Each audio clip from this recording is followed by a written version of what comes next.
Standoff in the last hour. Please tell us the latest. Alicia, I spoke to you about an hour ago after a series of explosions. Rapid automatic gunfire rocked this area and even shook the building I'm sitting on top of. You know, I'm on top of the roof. I've been here for most of the day, just scouting out what's happening at Westgate Shopping Mall. Nothing much has happened in the past hour, but this has kind of fallen into a sort of a pattern, if I can call it that, since Westlands was rocked by that first massive explosion at around 6:30 a.m.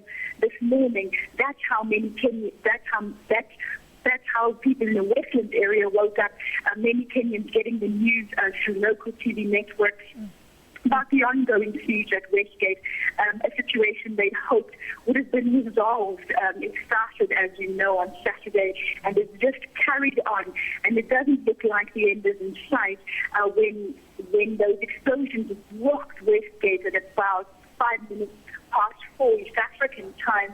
A soldier actually said, well, this will be the end. It looks like we're nearing the end now. It's what the Kenyan Defence Force have been saying since earlier in the day. They're hoping that they can end the siege today. But as we're talking, Alicia, smoke continues to billow from the roof.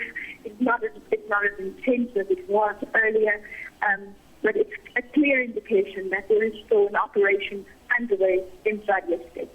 Vauldi, what we can see on our screens here is quite a lot of chaos in the streets of Nairobi. What is the current situation like there on the ground? Naturally, it's quite a surreal situation, actually, Alicia. So I'm going to describe to you my vantage point. I'm on the 6th floor of an apartment, a high-rise apartment complex, and I have a view of this entire area. It's past 5 here. It would usually be normal Monday afternoon rush hour as people return home from work, but the roads surrounding Westgate have been completely closed. Kenyan security officials just urging people not to come and gawk at the mall. They know there's a situation underway, but we have seen police firing tear gas throughout the afternoon, trying to disperse onlookers because it isn't safe for them to be here. They push the media even further back down to Pony Road, again because it isn't safe. And it also jeopardizes, obviously, their tactical assault. Having so many people, they first have to be concerned about the people inside the building. Now they have to worry about the people outside the building. But for many Kenyans and the people living in Nairobi, they try to get back a sense of normalcy today.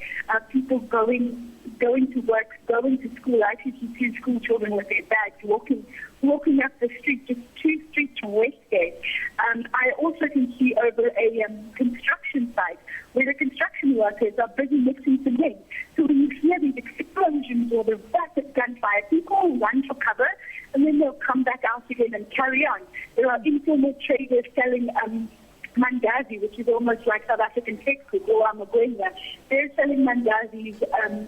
There is another shopping centre diagonally across from Westgate called the Sarah Centre, and while those shops are closed, there's loads of people walking by, actually just asking when the shops will be open, because they do want to carry on shopping. Vauldi, with the situation visibly intensifying, is there any foreign assistance in the standoff? Definitely foreign assistance in the standoff. While Kenyan government officials have been quite adamant that this is a Kenyan-led operation, we do know that Israeli security forces, the U.S. security forces, as well as British security forces, have been advising.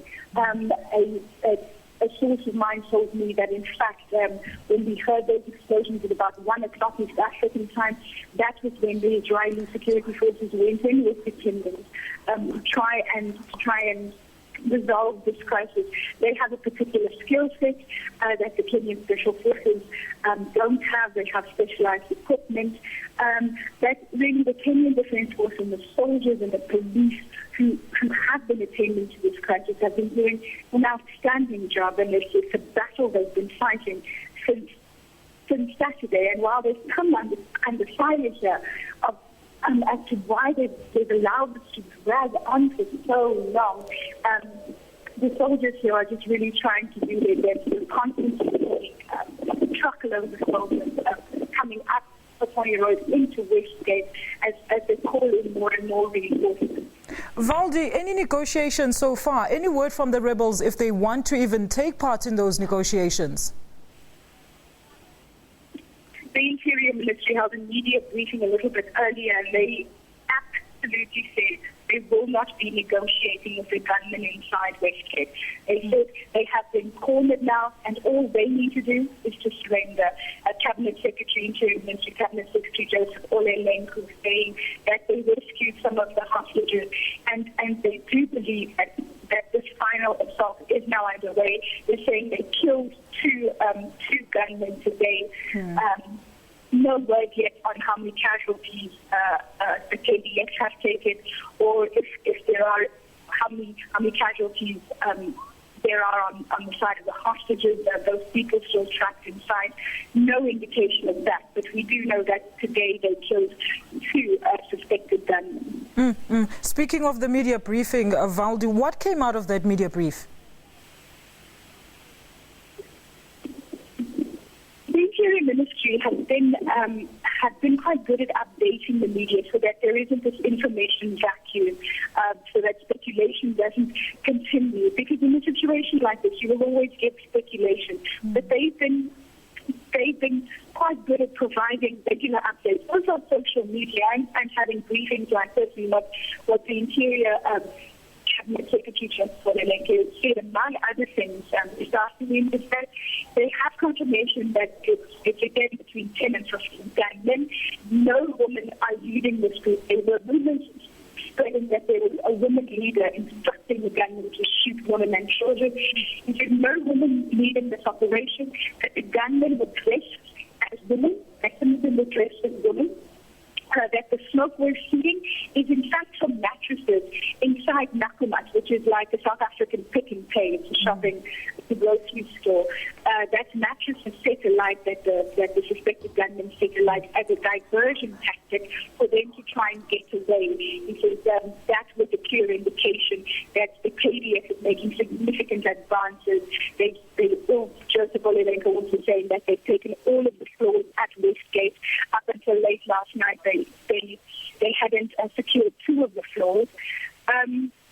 So that's the kind of thing you get, just an update to the media and to Kenya and the international community at large, because they're all represented here about what's happening inside Westgate, because we can see the smoke rising, and that's obviously very worrying. Now, Vauldi, before I let you go, any word on the hostages as to whether they've been released or not? Are you in the light of that knowledge? Just for the Olelenku saying again that they rescued some hostages earlier this afternoon after the explosion to about lunchtime here. Again, they're using the word some, and to me that's quite an important qualification. They don't say all, they don't say everyone, they say some. So they are leaving that room for if there might be more people inside. No confirmation from them or from the police or security forces on how many hostages there actually are. The Kenyan Red Cross reported a little bit earlier that there were 63 people missing. Now, whether or not some of those 63 people have been rescued, how many of them are actually dead, we just have no idea at this stage. And that's sort of the thing that will become clear once the smoke clears and the operation is done here at Westgate Mall.